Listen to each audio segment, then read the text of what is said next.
തുടർച്ചയായിട്ട് 2 വർഷം YMCAയിൽ എനിക്ക് പാട്ട് മത്സരത്തിന് ഫസ്റ്റ് കിട്ടി.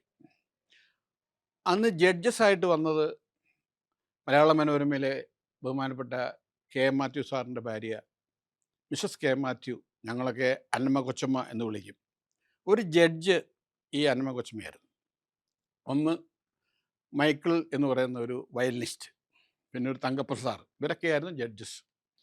ഇവർ 2 വർഷവും അവരായിരുന്നു ജഡ്ജസ്. 2 പ്രാവശ്യവും എനിക്ക് പ്രൈസ് കിട്ടിയപ്പം അന്നമ്മ കൊച്ചമ്മ പറഞ്ഞു, അപ്പം അന്ന് എൻ്റെ യഥാർത്ഥ പേര് കറിയാച്ചൻ എന്നാണ്. അപ്പോൾ അന്നമ്മ കൊച്ചമ്മ പറഞ്ഞ്, നിങ്ങളീ പാടുന്ന ആളാണ് ജോസ് പ്രകാശിൻ്റെ അനിയനാണ്, നമുക്ക് പേരൊന്ന് മാറ്റി പിടിച്ചാലോ?